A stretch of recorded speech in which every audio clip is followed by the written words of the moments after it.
तीन बहनों की लालची भाभी। करिश्मा, रेशमा और मनीषा तीन बहनें हैं। उनका एक भाई भी है, मयंक। मयंक अपनी बहनों को बहुत प्यार करता है, लेकिन मयंक की पत्नी सविता इस मामले में मयंक से बिल्कुल ही अलग है।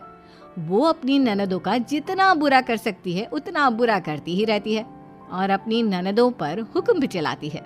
करिश्मा, करिश्मा, तुमने अभी तक नाश्ता नहीं बनाया? तुम्हारे भैया को ऑफिस जाने में देर हो रही है। हाँ भाभी, बस अभी बनाती हूँ। करिश्मा, तुम ये ढीलापन छोड़ दो। कल को पराये घर जाना है। वहाँ अगर तुम इस तरह से काम करोगी तो लोग क्या कहेंगे कि माँ ने और भाभी ने कुछ सिखाया नहीं। और तुम्हारी दोनों बहनें कहाँ हैं? रेशमा मार्केट गई है और मनीषा सो रही है। क्या? सुबह के 8 बज रहे हैं और ये महारानी अभी भी सो रही है? ये कहते हुए सविता अपनी सास दुर्गा देवी के पास जाती है। माँ जी, देख रही हो अपनी बेटियों के तौर तरीके? क्या हुआ बहू, सुबह सुबह क्या कर दिया मेरी बेटियों ने? अरे, एक तो अभी अभी उठकर किचन में गई है, दूसरी सुबह सुबह बाहर चली गई और तीसरी अभी तक सो रही है। क्या करूं मैं इन तीनों का? मैं तो परेशान हो गई हूँ। जा जाकर उठा उसे और रेशमा से मैं बात करती हूँ। सविता सीधा मनीषा के कमरे में जाती है और उससे कहती है, महारानी जल्दी उठो, सूरज सर पर आ गया है। भाभी, थोड़ी देर और सोने दो ना, मैं रात को लेट सोई थी। वो क्या ना, यूनिट टेस्ट चल रहे हैं। शराफत से उठती है या नहीं, या फिर पानी की भरी बाल्टी डालूं तेरे ऊपर? नहीं भाभी, मुझे बिस्तर में नहीं नहाना, उठती हूँ मैं। मनीषा जल्दी से उठकर बाथरूम में चली जाती है। सभी आराम से बैठकर नाश्ता कर रहे होते कि तभी रेशमा बाजार से हाथ में सामान लिए आ जाती है। रेशमा को देखते ही सविता उस पर बरस पड़ती है। लो, आ गई महारानी। ऐसा भी क्या सामान लाना था जो सुबह आंख मलते ही बाजार की तरफ रवाना हो गई? भाभी, कल आप ही तो चीख रही थी कि घर का सारा सामान मुझे ही लाना पड़ता है, घर में किसी को भी किसी काम से कोई लेना देना नहीं है। अब मैं बाजार जाकर सामान ले आई तो आपको इस बात से भी तकलीफ हो रही है? देख रही हो माँ जी, अपनी बेटी की जुबान कैंची से भी तेज चलती है। और मयंक, आप तो कुछ कहेंगे नहीं अपनी लाडली बहन को। रेशमा, अपनी भाभी से ऐसे बात नहीं करते। चलो माफी मांगो। भैया, मैं क्यों माफी मांगू? आप भाभी से बोलिए ना कि हम पर कम हुक्म चलाया करे। हम इस घर की बेटियां हैं और आपकी पत्नी की ननद है, नौकरानी नहीं। लो, कर लो बात। इनकी भलाई के लिए कुछ भी बोलो तो इन्हें बुरा लग जाता है। इस घर में यही इज्जत है मेरी। देख लो माँ जी, आपकी बेटी किस लहजे में मुझसे बात कर रही है। सविता वहाँ से चली जाती है। मयंक को बहुत गुस्सा आता है, वो भी वहाँ से चला जाता है। फिर करिश्मा रेशमा को समझाती है, रेशमा, तुम्हें भाभी से माफी मांग लेनी चाहिए थी ना। लेकिन दीदी, मैंने कुछ किया ही नहीं, तो मैं माफी क्यों मांगू? हाँ करिश्मा दीदी, रेशमा दीदी जैसे ही घर में आई, भाभी ही उन पर चिल्ला रही थी। हाँ, मैं मानती हूँ कि गलती भाभी की थी। मैं तो इसलिए बोल रही हूँ कि भाभी ने माँ को तो पूरी तरह अपने वश में कर लिया है। वो हमारी बात सुनती ही नहीं। मयंक भैया हमारे लिए हमेशा खड़े रहते हैं, इसलिए उनकी बात का मान तो तुम्हें रखना चाहिए था ना। कोई फायदा नहीं दीदी, कुछ दिनों की बात और है, भाभी उन्हें भी हमारे खिलाफ भड़का देंगी। फिर वो भी माँ की तरह हमारी किसी बात का विश्वास नहीं करेंगे। इसी तरह सविता अपनी तीनों ननदों को किसी न किसी बात पर परेशान करती रहती थी। एक दिन मयंक अपनी तीनों बहनों के लिए गिफ्ट लाया।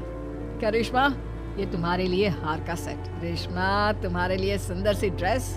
और मनीषा, तुम्हें किताबें पसंद है ना, तुम्हारे लिए किताबें लाया हूँ। थैंक यू भैया। थैंक यू भैया। थैंक यू भैया।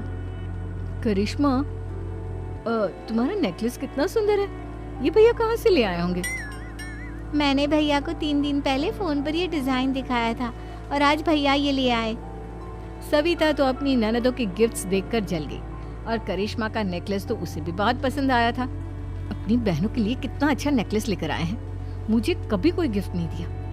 मैं आज ही ये हार चुरा लूंगी। रात में सविता करिश्मा का हार चुरा लेती है और इसी तरह उसे अपनी ननदों की जो भी चीज अच्छी लगती वो उसे मांगती नहीं, बल्कि रात के अंधेरे में चुरा लेती। इसी तरह दिन बीतते गए और सविता ने मयंक के दिल में भी उसकी बहनों के लिए नफरत पैदा कर दी। एक दिन मयंक ने करिश्मा और रेशमा के लिए रिश्ता देखा और ये बात उसने घर में सबको बताई। माँ, करिश्मा और रेशमा के लिए बहुत अच्छा रिश्ता आया है, वो लोग कल इन्हें देखने आ रहे हैं। आप और सविता मिलकर सारी तैयारी कर लेना। ये सुनकर करिश्मा और रेशमा खुश हो जाती हैं, लेकिन सविता सोचती है, अगर इन दोनों बहनों की शादी हो गई तो घर और बाहर का काम कौन करेगा? मनीषा तो एक नंबर की कामचोर है, उससे तो किसी बात की उम्मीद लगाना ही बेकार है। मुझे इस शादी को रोकना होगा। अगले दिन सभी लड़के वालों के स्वागत की तैयारी करने में लगे होते हैं। तभी मयंक अपनी बहनों से आकर कहता है, तैयार हो गई तुम दोनों? देखो दोनों लड़के बहुत अच्छे हैं, मैं कोई कसर नहीं छोड़ना चाहता, इसलिए तुम उनके सामने अच्छे से बिहेव करना और अपनी भाभी से लड़ने मत लग जाना। करिश्मा, तुम वो नेकलेस पहन लो ना जो मैं तुम्हारे लिए लाया था। भैया मैं बहुत देर से वो नेकलेस ढूंढ रही हूँ, लेकिन मुझे मिल ही नहीं रहा। क्या तुमने नेकलेस खो दिया? तुम्हें पता भी है वो कितना महंगा था? तुम कोई काम ढंग से नहीं कर सकती। मयंक गुस्से में वहां से चला जाता है। थोड़ी देर बाद लड़के वाले भी आ जाते हैं। वो दोनों बहनों को पसंद कर लेते हैं और रिश्ता पक्का हो जाता है। लेकिन सविता के दिमाग में तो कुछ और ही खिचड़ी पक रही थी। वो पंडित जी के पास करिश्मा की कुंडली लेकर जाती है और उन्हें पैसे देकर करिश्मा की कुंडली बदलवा देती है। जब लड़के वालों के पास करिश्मा की कुंडली जाती है तो वो दुर्गा को फोन करते हैं। बहन जी, हमने करिश्मा की कुंडली अपने पंडित जी को दिखाई थी। आपकी बेटी की कुंडली नहीं बल्कि दोषों का पिटारा है। देखिए, मैं और मेरे पति इन सब बातों में बहुत विश्वास करते हैं, इसलिए हम आपकी बेटी से अपने बेटे की शादी नहीं करा सकते। इस तरह करिश्मा का रिश्ता टूट जाता है और सभी घर वालों को बहुत दुख होता है। अब कविता सोचती है, चलो करिश्मा का तो रिश्ता टूट गया, अब रेशमा का भी रिश्ता तोड़ना है। क्या करूं? अब सविता आवाज बदलकर किसी अननोन नंबर से रेशमा के होने वाले ससुराल में फोन करती है। हेलो, मैं कौन हूँ कौन नहीं ये आपके लिए जानना जरूरी नहीं। बस इतना सुन लो कि रेशमा का 2 साल से किसी के साथ अफेयर चल रहा है। बस रेशमा का रिश्ता तोड़वाने के लिए सविता का इतना कहना काफी था। अब रेशमा का भी रिश्ता टूट गया। मयंक और दुर्गा देवी ने रेशमा को खूब खरी खोटी सुनाई और उससे बार बार उस लड़के के बारे में पूछने लगी। आप दोनों मुझे क्यों परेशान कर रहे हो? अरे कोई लड़का होगा मेरी लाइफ में तो मैं बताऊंगी ना। जब कोई है ही नहीं तो कहाँ से लाऊं मैं कोई लड़का? तो तेरे होने वाले ससुराल वालों को फोन किसने किया था? माँ, मैं नहीं जानती किसने फोन किया था, मैं सच कह रही हूँ। मैं तो पहले ही कह रही थी इसकी लगाम खींच कर रखो, लेकिन मेरी सुनता ही कौन है। आप चुप रहिए भाभी, ये सब आपका ही किया धरा है।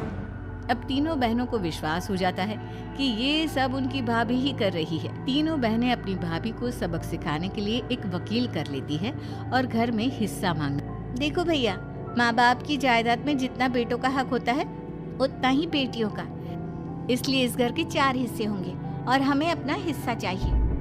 मैंने तुम्हारे लिए क्या क्या नहीं किया और तुम इस घर में हिस्सा मांग रही हो? भैया, आप और माँ हम बहनों की कोई बात नहीं सुनते हो और भाभी हमारी शादी नहीं होने देगी क्योंकि उन्हें लगता है कि आप हमारी शादी में ज्यादा पैसा लगाओगे और उन्हें हम जैसी फ्री की नौकरानी कहाँ मिलेगी। तो हम भाभी के साथ तो रह नहीं सकते, हम बहनों को अपना हिस्सा चाहिए। अरे तुम्हें शर्म आनी चाहिए अपने भाभी पर ऐसा इल्जाम लगाते हुए।